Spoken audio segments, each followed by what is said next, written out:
Hello friends, हम लोग आज बढ़ने वाले हैं और एक नए टॉपिक की ओर जो है कॉम्प्लेक्स वेरिएबल। ओके, तो कॉम्प्लेक्स वेरिएबल नाम सुन के आपको ऐसा डर लगेगा कि कॉम्प्लेक्स वेरिएबल है, लेकिन इसके पहले हम लोग लैप्लास और फूरियर करके आए हैं। तो कॉम्प्लेक्स नाम ऐसा कॉम्प्लेक्स है, लेकिन बहुत इजी टॉपिक है। लेकिन कॉम्प्लेक्स वेरिएबल की ओर बढ़ने से पहले हमें थोड़ा कॉम्प्लेक्स नंबर जो है वो पता होना ज़रा ज़रूरी है। अभी कॉम्प्लेक्स नंबर है क्या, उससे हम लोग थोड़ा शुरुआत करेंगे, क्योंकि उससे मतलब कॉम्प्लेक्स नंबर अगर हम लोग को पता नहीं है तो कॉम्प्लेक्स वेरिएबल हम पढ़ नहीं पाएंगे। तो बेसिक चीज़ हमें पढ़ना बहुत ज़रूरी है और इसके ऊपर हम लोग थोड़ी देर में आ जाएंगे। लेकिन जस्ट हम लोग ये 11th 12th का या डिप्लोमा का जो कॉम्प्लेक्स नंबर है उससे गो थ्रू हो जाएंगे। ओके, और उसका ज़रा कंसेप्ट हम लोग ले लेंगे और कॉम्प्लेक्स वेरिएबल के अंदर उसके ही साथ जो एनालिसिस, डेरिवेटिव, इंटीग्रेशन, वो एनालिटिक कंडीशन चलेगा, वो सब हम लोग करने वाले। तो थोड़ा हम लोग कॉम्प्लेक्स नंबर के ऊपर फोकस्ड करेंगे। तो कॉम्प्लेक्स नंबर क्या है? तो कॉम्प्लेक्स नंबर हम लोग जेड से डिनोट करते हैं। बहुत बार आप लोग ने देखा रहेगा जेड से डिनोट करते वैसे तो। और उसके अंदर कोई बुक में a प्लस आई बी लिखा रहेगा या कोई बुक में x प्लस आई y लिखा रहेगा। ओके, तो अभी ये जो हो गया x is equal to x plus I y, तो यहाँ पे जो x पार्ट जो है आपका x पार्ट वो हो गया आपका रियल पार्ट। कौन सा हो गया? रियल पार्ट हो गया। और ये हो गया y is equal to imaginary part हो जाता है। ओके, तो ये रियल हो गया, ये इमेजिनरी हो गया। कौन सा रियल, कौन सा इमेजिनरी? जिसके साथ आई जुड़ा हुआ है वो इमेजिनरी हो गया, जिसके साथ आई नहीं है वो रियल है भाई। अभी आई जो बंदा है वो हमें पता होना बहुत ज़रूरी है। आई कहाँ से आया, क्या है उसका स्टोरी, क्या है। अभी आई जो है वो आधा अधूरा जान है। इसका आधा अधूरा जान क्यों बोल रहा हूं मैं? तो उसके साथ -1 जुड़ा हुआ है। ये माइनस के वजह से ये जो 1 है ना वो रूट से बाहर नहीं आता है, और रूट से वो बाहर नहीं आता है, इसके लिए इसको हम लोग आई करके बोलते हैं। क्या बोलते हैं? आई करके बोलते हैं। तो इसको बाहर लाने का कोई साधन ही नहीं है मैथ्स के अंदर। अभी इतने मैथमेटिशियंस हो गए तो उन्होंने भी वो इसको कैसा बाहर लाने का मतलब प्रॉब्लम ही था, तो इसके लिए इसको इधर ही छोड़ दिया और इसको क्या बना दिया? आई करके डिनोट करके दिया, मतलब इमेजिनरी पार्ट हो गया, इमेजिनरी। तो ये आई हो गया। तो ये जो आई है ये स्क्वायर रूट के अंदर -1 करके बैठा हुआ है। ओके, अभी ये आई का जो स्टोरी है ये जरा इसका भी बहुत इंपॉर्टेंस है। तो ये आई जो है आई स्क्वायर हो जाता है। देखो आई स्क्वायर आपको आपके बहुत लोगों में पता होगा, लेकिन मैं क्या बोलता हूँ कि कोई लोग किए हैं लेकिन भूल गए हैं, उनके लिए मैं ये सब बताता हूँ। ओके, तो मेरा लेक्चर कैसा थोड़ा डिटेल में हो जाता है, ऐसा छोटा छोटा नहीं होता है, पूरा डिटेल में हो जाता है। ओके, तो आप पूरा लेक्चर देखो। तो आई स्क्वायर जो है, तो अभी हम लोग इसको -1 ये भाई को आई स्क्वायर में लिख देंगे, तो ये क्या हो जाएगा? -1 करके बाहर आ जाएगा ना आई स्क्वायर के अंदर। ये बहुत इंपॉर्टेंट है क्योंकि पूरा कॉम्प्लेक्स नंबर इसके ऊपर ही खड़ा है, इसका ही बेस है उसको। ओके, तो अगर आपको ये कॉन्सेप्ट अच्छे से क्लियर नहीं है तो ये एनालिटिकल कंडीशन और ये सब कॉम्प्लेक्स फंक्शन ये आगे रहेगा, लेकिन ये आना बहुत ज़रूरी है। अभी इसके अंदर हम लोग एडिशन करते हैं, सब्ट्रैक्शन करते हैं, डिवीजन करते हैं। मतलब for example x z is equal to 3 + 2i है, और ये z1 हो गया और z2 हो गया आपका 5 + और एक डिजिट ले लेंगे 4i है। ओके, तो हम लोग इसके साथ अगर एडिशन करते तो इसका रियल पार्ट से मिलेगा, इमेजनरी से मिलेगा। तो z1 प्लस z2 अगर कर लेंगे तो ये हो जाएगा 8 प्लस ये हो जाएगा इमेजनरी के साथ ही मिलेगा, तो ये हो गया आपका 6i। ओके, इसको बोलते एडिशन। इस कॉम्प्लेक्स नंबर का एडिशन होता है। ओके, ये जस्ट एक गो थ्रू हो रहे हम लोग। ओके, सब्ट्रैक्शन रहेगा तो ये माइनस है, इसको माइनस लिया मैंने। ये अगर प्लस है, माइनस है, एक माइनस ले लेते हैं, यहाँ पे माइनस है। तो यहाँ पे देखो, अगर सब्ट्रैक्शन करना है तो ये डिजिट इसके साथ माइनस करके करना है। ओके, तो माइनस इसके साथ अगर ये माइनस करते हैं तो माइनस क्या हो जाएगा, इसके साथ ये माइनस, ये पहले लिखेंगे, इसके बाद ये माइनस, तो इसके साइन चेंज हो जाएंगे। तो ये 3 माइनस 2i और ये इधर माइनस साइन, ये 5 प्लस 4i और अंदर के साइन चेंज हो जाएंगे। 3 minus 2i minus 5 minus 4i। अभी यहाँ पे भी रियल वाले के साथ ही सब्ट्रैक्ट होगा, तो ये हो गया -2 और ये माइनस माइनस प्लस हो गया, ये हो गया आपका 6i। ओके, इसका सब्ट्रैक्शन किया मैंने। ओके, पहला मैंने आपको एडिशन करके बताया, इसके बाद जो किया है वो सब्ट्रैक्शन किया है। ओके, जस्ट हम लोग पहले रफ करके लेंगे।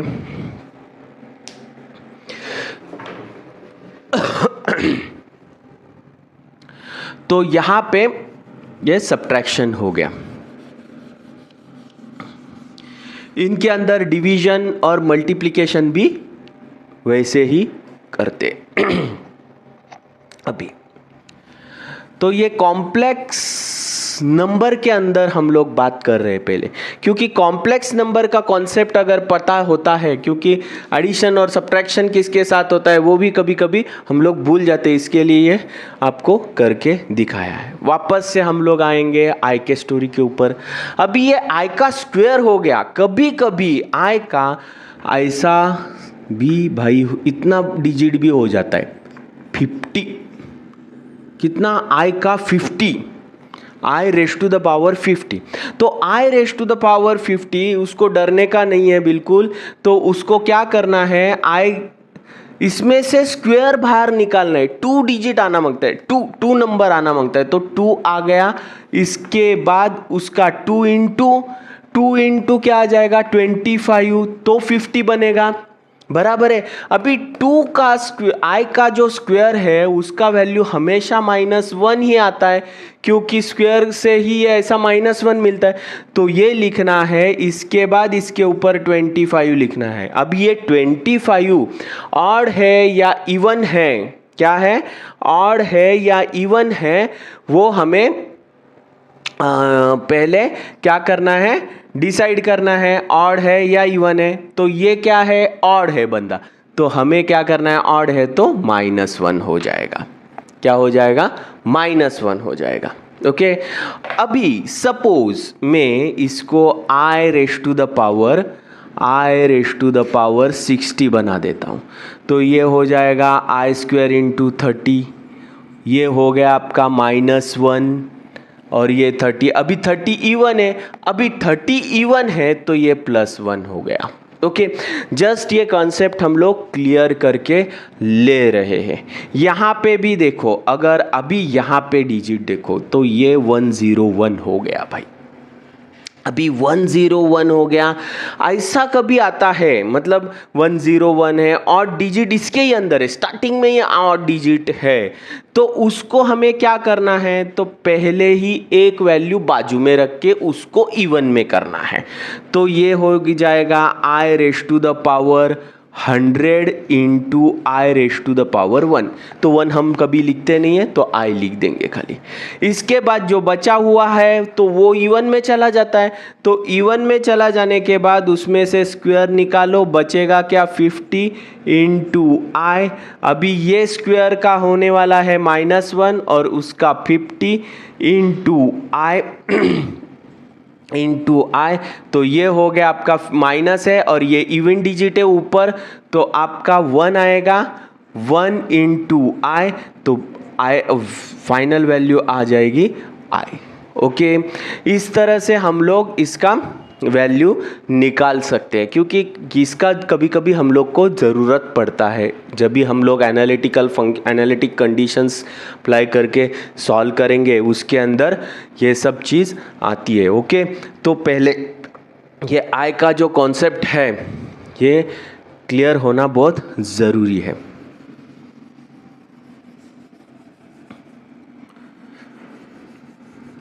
तो यहाँ पे देखो मैंने ये सब कॉन्सेप्ट क्लियर करके दिखाया हुआ है।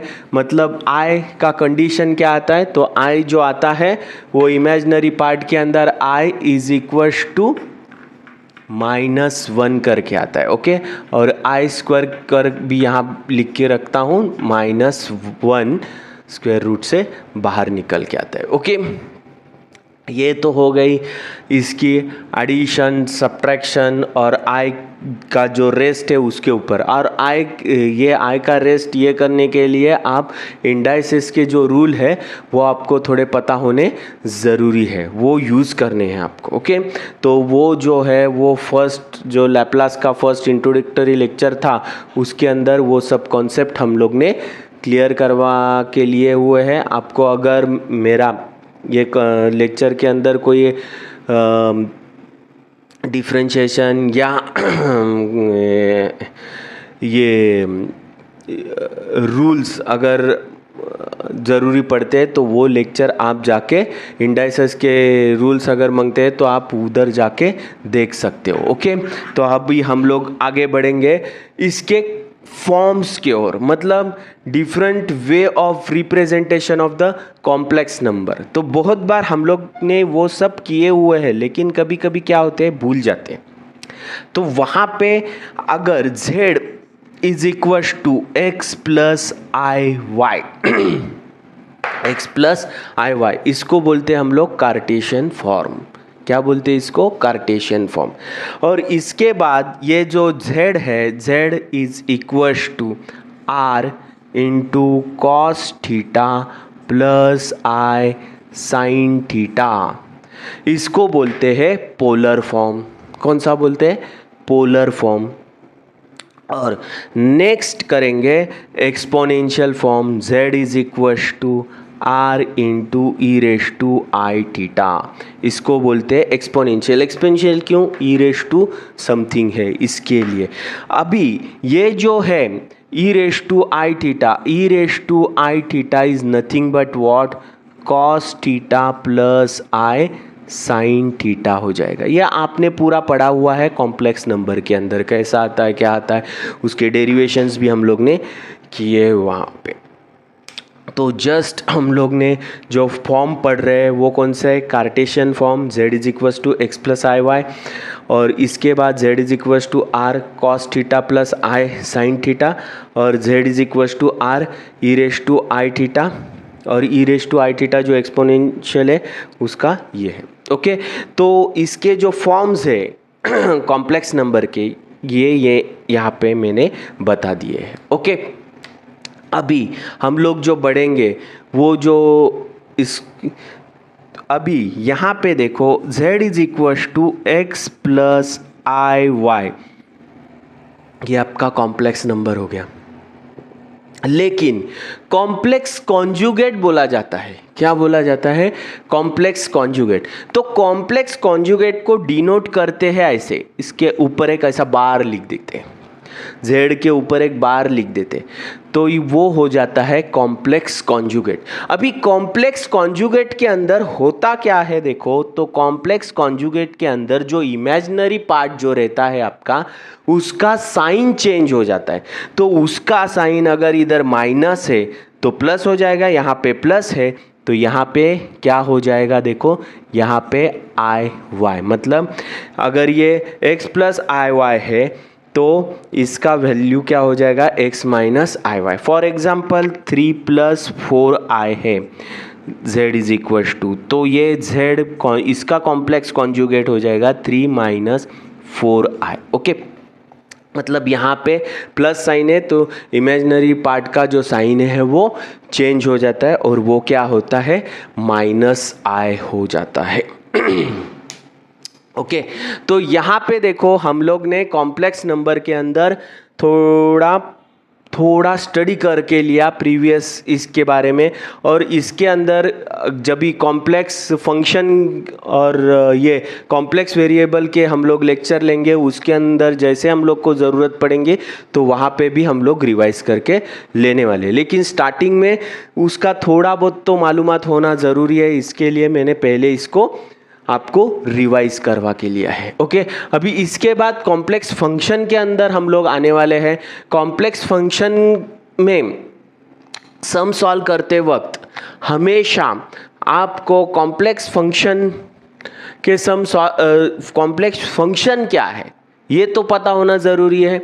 तो पहले यहाँ पे देखो, पहली चीज़ ये मैंने एक्सेस निकाले हैं। अभी ये हो गया आपका x एक्सेस, ये हो गया आपका y एक्सेस। ओके, ये x एक्सेस हो गया, यहाँ पे एक पॉइंट है तो इसका वैल्यू हो जाएगा x, y। ओके, तो ये हो गया आपका कौन सा प्लेन, कॉम्प्लेक्स प्लेन।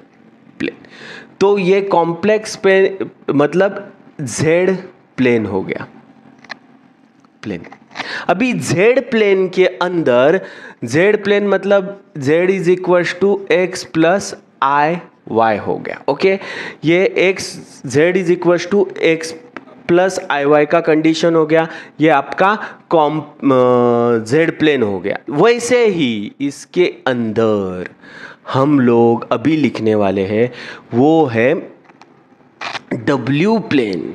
कौन सा प्लेन, w प्लेन। और इसी से हम लोग का आज का नया टॉपिक चालू होने वाला है, वो है कॉम्प्लेक्स वेरिएबल। कॉम्प्लेक्स वेरिएबल है क्या, कॉम्प्लेक्स वेरिएबल मतलब ये ऐसे z है ना, बहुत सारे z है, उनका एक फंक्शन है, उसको मतलब यहाँ पे पहले मैं ये प्लेन निकालने के पहले आपको ये बता देता हूँ, ये जो है w is equal to f of z। F of z मतलब function of z is nothing but w, और वही कॉम्प्लेक्स फंक्शन हो जाता है। वही क्या हो जाता है, कॉम्प्लेक्स फंक्शन हो जाता है। और w कैसा आता है, w is equal to u, और उसके अंदर इसके दोनों भाई x, y प्लस v, उसके दो v i v, इसके अंदर x, y। ओके, तो w के अंदर ये दोनों, इसके दोनों भाई ये रहेंगे और ये w जो फंक्शन है वो भी मैं दिखा देता हूँ। ये w प्लेन हो गया प्लेन, और w प्लेन के अंदर ये जो रहेगा, जो u है वो यहाँ पे रहेगा, v है वो यहाँ पे रहेगा, ये आपका u, v हो गया। ओके, इसके अंदर z के अंदर एक ही मतलब x, y, लेकिन w के अंदर ऐसे z, f of z function, किसके फंक्शन, z के फंक्शन रहेंगे, उसको ही हम लोग w कहते हैं, उसको ही हम लोग कॉम्प्लेक्स फंक्शन कहते हैं, इसको कॉम्प्लेक्स फंक्शन कहते हैं। और कॉम्प्लेक्स फंक्शन कैसे डिनोट करते हैं, w is equal to u, x, y plus i v x comma y. तो अभी हम लोग जब भी ये सॉल्यूशन एग्जाम्पल सॉल्व करेंगे तभी ये इतना ज़रूरत नहीं रहता है पूरा लिखने का। W is equals to u plus i v करके हम लोग लिखेंगे। इसके अंदर हम लोग को पता चलेगा एक्स कॉमा एक्स और वाई इसके अंदर है। ओके, तो ये सब चीज़ हम लोग ने पढ़ा। ये कॉम्प्लेक्स फंक्शन हो गया। अभी ये कॉम्प्लेक्स फंक्शन के अंदर, कॉम्प्लेक्स नंबर के अंदर ही, मतलब इसके अंदर ही हम लोग को डेरिवेटिव, इंटीग्रेशन सब करना है। क्या करना है? इसके ही अंदर हम लोग को डेरिवेटिव और इंटीग्रेशन करना है। तो डेरिवेटिव और इंटीग्रेशन करने के लिए हम लोग डायरेक्ट, मतलब इसको बोलते हैं एनालिटिक करने के लिए हम लोग इसके अंदर हमें डायरेक्ट परमिट कोई करता नहीं है। उसके लिए 18th और 17th सेंचुरी में ये दोनों भाई आ गए, कॉची और रीमैन। ये कॉची और रीमैन, ये जो दोनों भाई आ गए 17 और 18 सेंचुरी में, उन्होंने बताया कि इसके अंदर अगर आपको एनालिसिस करना है, एनालिसिस मतलब डेरिवेटिव और इंटीग्रेशन ये सब करना है, तो हम लोग का कंडीशन सेटिस्फाई करना होगा, तो ही जाके आप इसका एनालिसिस कर पाएंगे। तो अभी कॉची और रीमैन, इसको बोलते हैं सीआर कंडीशन। मतलब इसका कॉची का सी लिया, इसका आर लिया, और ये सीआर इक्वेशन, मतलब सीआर कंडीशंस बोलते हैं। वो सीआर कंडीशन अगर सेटिस्फाई हो जाता है तो ही जाके आप इसको क्या आप कर पाएंगे, तो ही जाके आप इसको एनालिसिस, इस मतलब इसका एनालिसिस कर पाएंगे। तो अभी इसके और बढ़ेंगे हम लोग। तो इसके और बढ़ते वक्त आप क्या करेंगे? W is equal to u plus i v.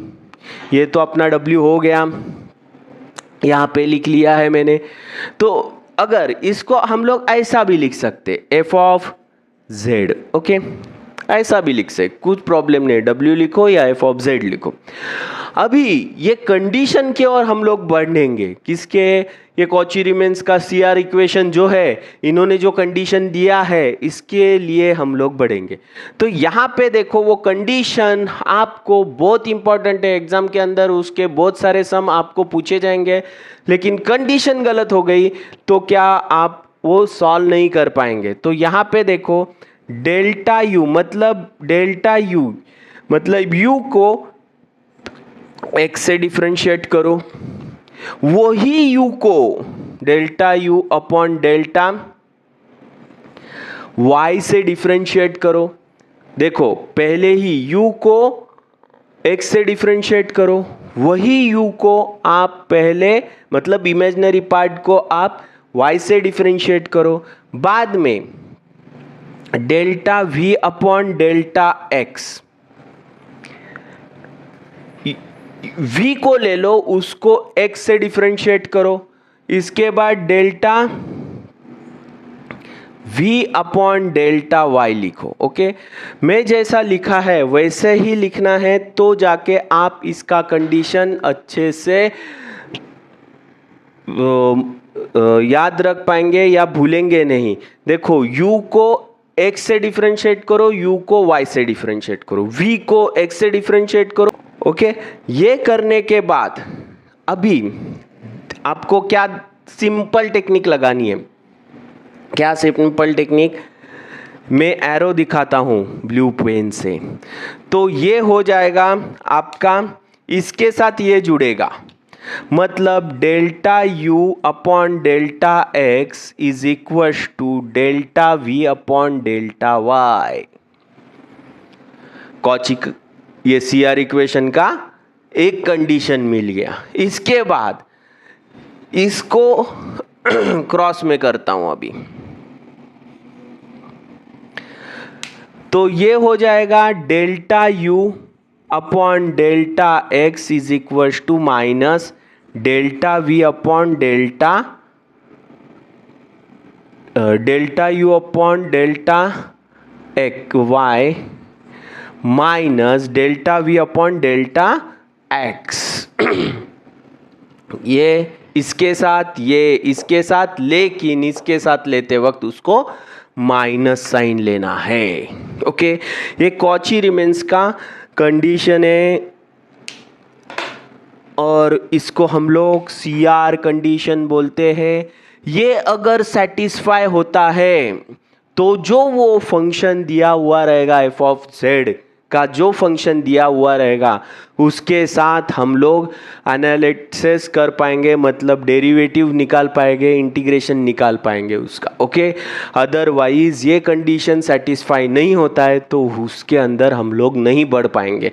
तो ये CR ने हम लोग को वो टाइम पे 17-18 सेंचुरी में हम लोग को ये इक्वेशन दे दिए हैं। ओके, तो ये कंडीशन बहुत इंपॉर्टेंट है। ये याद कैसा रखना है, पहले u को लेना है, उसको x से और y से डिफरेंशिएट करके ऊपर लिखना है, उसके ही नीचे v को लेना है, उसको x और y से डिफरेंशिएट करके लिखना है, क्रॉस एरो मार देना है, इसके साथ ये u और ऐसा जुड़ जाएगा और ये इसके साथ जुड़ेगा, लेकिन इसको माइनस साइन लेना है। ये सिंपल वे आप अगर ध्यान में रखेंगे तो आपको कुछ प्रॉब्लम नहीं है। ओके, अभी हम लोग इसके ऊपर एक सिंपल एग्जाम्पल ले लेंगे और ये कॉची-रीमन्स इक्वेशन का जो कंडीशन है कैसे सेटिस्फाई होता है वो देख लेंगे यहाँ पे। तो सिंपल सम ले लेते हैं, z is f of z is equal to z square ले लिया मैंने। अभी जेड स्क्वेयर यहाँ पे लेने के बाद हमें तो पता है जेड का जो कार्टेशियन फॉर्म है वो इसके अंदर, इसके लिए ही तो आपको ये कॉम्प्लेक्स नंबर ज़रूरी है। तो यहाँ पे x प्लस आई वाई हो गया।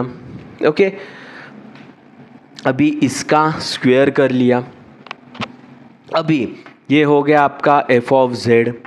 एफ ऑफ जेड अगर ये a प्लस बी जैसा एक्सपांड कर लेंगे तो ये हो गया X square plus 2x into 2 I Y plus I Y और उसका पूरा स्क्वायर।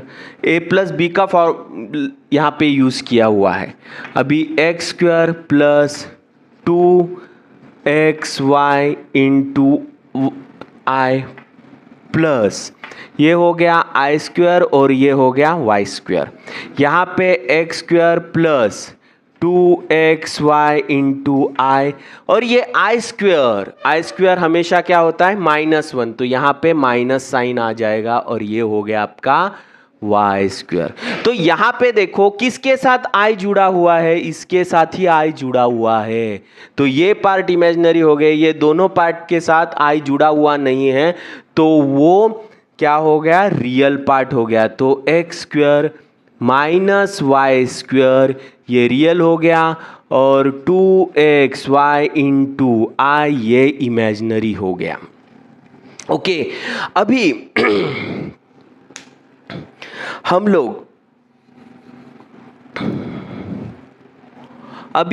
लोग क्या करेंगे, देखो अभी ये पर्टिकुलर पार्ट को हम लोग क्या बोलेंगे, u बोलते हैं और इसको v बोल देते हैं। ओके, या तो इसका डिफरेंशिएशन ले लो, इसका डिफरेंशिएशन हम लोग लेने वाले हैं। तो यहाँ पे पहले मैं इसका डिफरेंशिएशन ले लेता हूँ। तो ये हो गया आपका u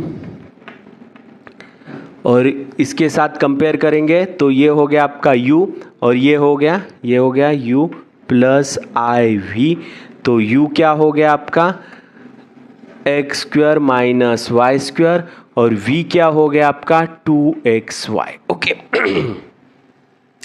तो यहाँ पे देखो हम लोग अभी u भी मिल गया है, v भी मिल गया है, हम लोग कॉची-रीमन्स की ओर बढ़ने वाले हैं।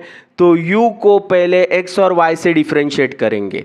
तो अगर delta u upon delta x, तो x से अगर इसको डिफरेंशिएट किया जाता है तो x का यहाँ पे देखो इसको ही डिफरेंशिएट करना है।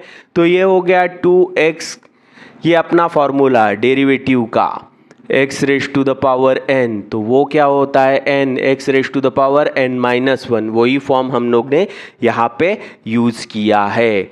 अभी आप बोलेंगे सर y तो ज़ीरो आने वाला है, क्यों y ज़ीरो आएगा, क्योंकि हम लोग x से डिफरेंशिएट कर रहे हैं। वापस u को y से डिफरेंशिएट करेंगे तभी x तो 0 हो गया, लेकिन y का क्या होगा 2y, क्योंकि हम लोग y से डिफरेंशिएट कर रहे हैं।